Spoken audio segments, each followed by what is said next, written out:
Hello guys, welcome back to our channel. இன்றைக்கி இந்த வீடியோவில் லஞ்ச் பாக்ஸ் ரெசிபி கொத்தமல்லி சாதம் எப்படி செய்யுதுன்னு இந்த வீடியோவில் பார்க்க போகிறோம். ஸோ வீடியோவை ஸ்கிப் பண்ணாமல் பாருங்கள். இப்போ தான் ஃபர்ஸ்ட் டைம் நம்ம சேனலில் பார்க்குறீங்கன்னா சேனலை சப்ஸ்கிரைப் பண்ணிக்கோங்க. அப்படியே பக்கத்தில் இருக்க பெல் ஐக்கானில் ஆல் நோட்டிஃபிகேஷன் எனேபிள் பண்ணிக்கோங்க. அப்போ தான் நான் போடுற வீடியோஸை மிஸ் பண்ணாமல் பார்க்கலாம்.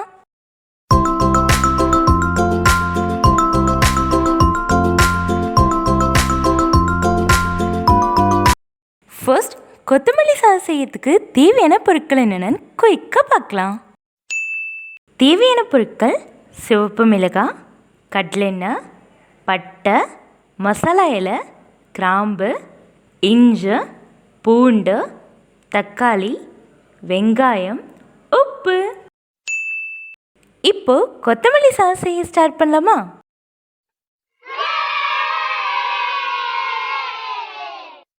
ஃபர்ஸ்ட் கொத்தமல்லி சாதம் செய்யறதுக்கு ஒரு மிக்ஸி ஜாரில் ஒரு கட்டு கொத்தமல்லி, தக்காளி பழம் 1, ஒரு வெங்காயம், 6 பல் பூண்டு, ஒரு சின்ன பீஸ் இஞ்சி, 2 சிவப்பு மிளகாய், தேவையான அளவு கல்லுப்பு, லைட்டாக தண்ணி ஆட் பண்ணி பேஸ்ட் கன்சிஸ்டன்சியில் மிக்சியில் போட்டு அரைச்சி எடுத்துக்கோங்க.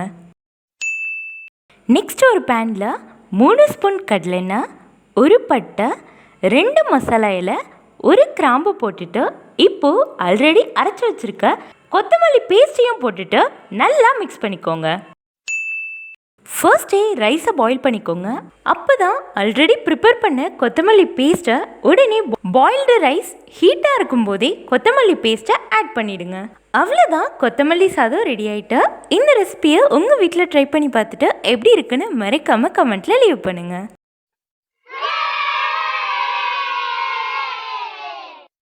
கொத்தமல்லி சாதத்தோட அப்பளப்பூ இல்லை அப்பளம் இது மாதிரி எந்த சைடிஷ் வச்சு சாப்பிட்டாலும் அருமையாக இருக்கும். ஸோ நீங்களும் உங்கள் வீட்டில் இந்த கொத்தமல்லி சாதத்தை ட்ரை பண்ணி பார்த்துட்டு எப்படி இருக்குன்னு மறக்காமல் கமெண்ட்டில் லீவ் பண்ணுங்கள். நான் போடுற வீடியோஸ்லாம் உங்களுக்கு யூஸ்ஃபுல்லாக இருந்ததுன்னு தோணுச்சுன்னா மறக்காமல் சேனலை சப்ஸ்கிரைப் பண்ணிக்கோங்க. அப்படியே உங்கள் ஃப்ரெண்ட்ஸ் அண்ட் ஃபேமிலிக்கும் ஷேர் பண்ணுங்கள்.